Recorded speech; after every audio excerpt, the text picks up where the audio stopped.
कई बार बेताल को अपने साथ ले जाने की असफल कोशिश के बावजूद राजा विक्रमादित्य ने हार नहीं मानी थी। इसलिए राजा विक्रमादित्य फिर से पेड़ के पास पहुंचे और बेताल को अपनी पीठ पर लटका कर ले जाने लगे। अपनी शर्त के अनुसार बेताल ने फिर से राजा विक्रम को एक कहानी सुनाना शुरू की। इस बार की कहानी है असली वर कौन। सदियों पुरानी बात है, उज्जैन नगरी में महाबल नाम का एक राजा राज किया करता है। राजा बहुत पराक्रमी और दयालु था। उसकी एक बेटी थी जिसका नाम था महादेवी था। महादेवी बहुत सुंदर और सुशील लड़की थी। जब वह विवाह योग्य हुई तो राजा महाबल ने उसके लिए योग्य वर की तलाश शुरू कर दी। एक एक करके कई राजकुमार राजकुमारी से विवाह करने की इच्छा लिए राजा के पास आए, लेकिन राजा को कोई पसंद नहीं आया। राजकुमारी से विवाह करने के लिए राजा ने एक ही शर्त रखी थी कि उसकी बेटी का होने वाला पति हर चीज में निपुण हो। इस तरह कई दिन बीत गए, लेकिन राजा को कोई अपनी बेटी के लिए योग्य वर नहीं मिला। एक दिन की बात है, जब राजा अपने दरबार में बैठे थे कि तभी वहां एक राजकुमार आया और उसने कहा, मैं राजकुमारी महादेवी से विवाह करना चाहता हूँ। यह सुनकर राजा ने कहा, हे राजकुमार, मैं अपनी बेटी का विवाह उस व्यक्ति से करूँगा जिसमें सभी गुण हो। इस पर राजकुमार ने जवाब दिया, मेरे पास ऐसा रथ है जिसमें बैठकर क्षण भर में कहीं भी पहुंच सकते हैं। यह सुनकर राजा ने कहा, ठीक है, तुम कुछ दिन रुको, मैं राजकुमारी से पूछकर तुम्हें जवाब दूंगा।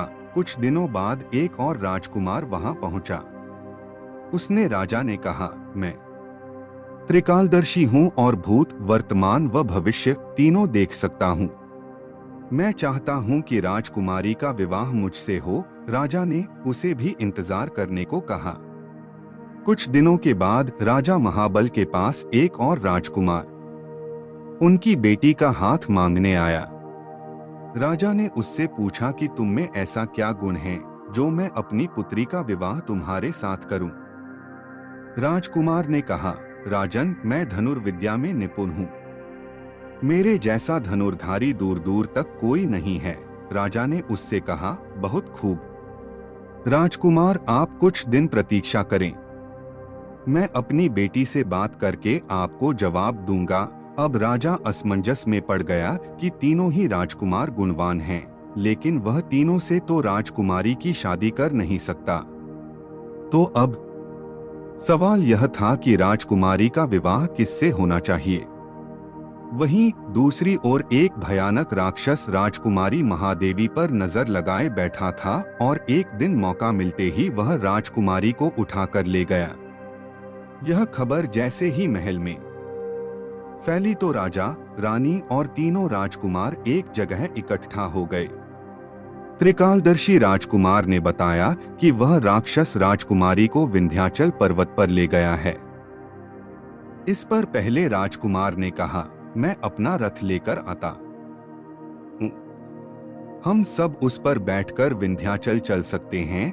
तीसरे राजकुमार ने अपना तीरकमान निकाला और कहा, मैं उस राक्षस को मार गिराऊंगा। इसके बाद तीनों राजकुमार रथ पर बैठकर विंध्याचल पर्वत की ओर चल पड़े।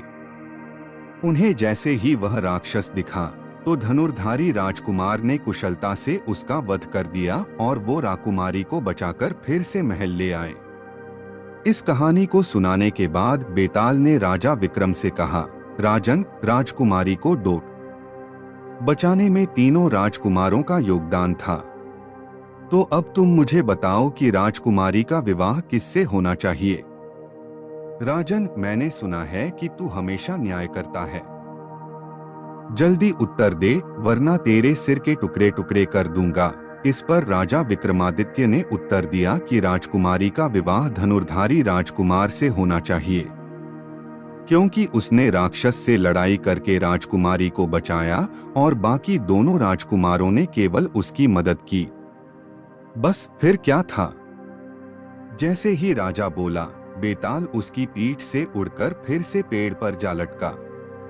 कहानी से सीख, मुश्किल समय में साहस ही काम आता है, इसलिए मुसीबत को देखकर घबराएं नहीं, हमेशा साहस दिखाएं।